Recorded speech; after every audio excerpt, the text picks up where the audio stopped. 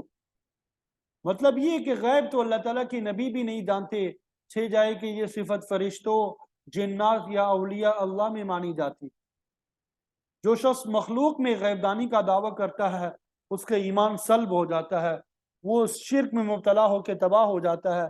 تو اس صورت کا مرکزی مضمون توحید ہے، تو یہاں پہ اللہ تعالیٰ کی اس صفت مختصہ کا ذکر بھی کر دیا گیا کہ آسمانوں اور زمین کے غیب کو جاننے والا صرف اللہ تعالیٰ ہے۔ اس صورت کا دوسرا اہم مضمون معاد ہے اور آگے اسی کی طرف اشارہ ہے۔ وَإِلَيْهِ يُرْجَعُ الْأَمْرُ كُلُّهُ، تمام معاملات اسی اللہ تعالیٰ کی طرف ہی لوٹائے جائیں گے۔ محاسبے کا عمل واقع ہو کے رہے گا، قیامت برپا ہوگی، ہر چیز اللہ تعالیٰ کے سامنے پیش ہوگی۔ سورہ نازعات میں ہے اِلَىٰ رَبِّكَ مُنْتَهَاهَا، ہر چیز کی انتہا تیرے پروردگار ہی کی طرف ہونے والی ہے۔ تو جب یہ سب کچھ اٹل ہے فَاعْبُدْهُ، تو پھر عبادت بھی خالصتاً اسی کی کرو، اس کے علاوہ کسی کی عبادت نہ کرو۔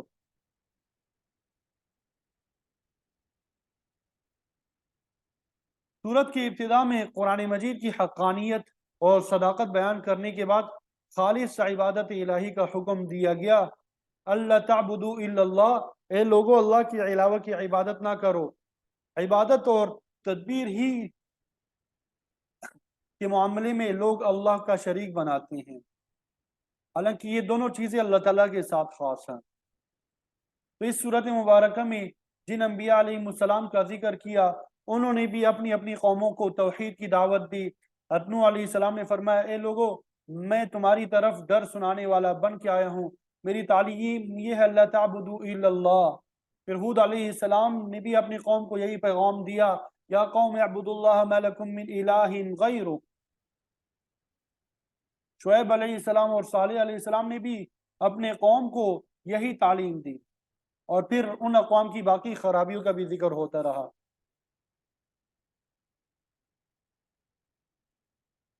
تو اس صورت میں پورے صورت کا خلاصہ ان آیات میں اور نچوڑ بیان کر دیا گیا کہ جس طرح اللہ تعالیٰ کی عبادت میں اس کا کوئی شریک نہیں ہے، اسی طرح اس کی صفات مختصہ میں بھی کوئی شریک نہیں ہے، غیب بھی اس کے علاوہ کوئی نہیں جانتا۔ اللہ تعالیٰ نے ایمان، توحید، معاد، قرآن مجید کی صداقت، حقانیت اور انبیاء کی نبوت اور رسالت کا مضمون اس آیت میں بیان کر دیا، جس میں ان کے حالات اور ان کی تبلیغ کا تذکرہ ہے، قوم کا جواب، پھر ان کا انجام بھی ذکر کر دیا۔ پھر آخری بات جو بیان فرمائی وَتَوَكَّلْ عَلَيْهِ، بھروسہ بھی اللہ ہی پہ رکھو، اس کے علاوہ کوئی ذات مؤثر نہیں ہے۔ اسباب کو اختیار کرو لیکن انہیں مؤثر نہ سمجھو، بلکہ صرف اللہ تعالیٰ کی ذات پہ بھروسہ کرو، وہ چاہے گا تو اثر پیدا کرے گا اسباب میں، ورنہ ہر چیز دری کی دری رہ جائے گی۔ تمام قوت اور تصرف اللہ تعالیٰ کی ہاتھ میں ہے۔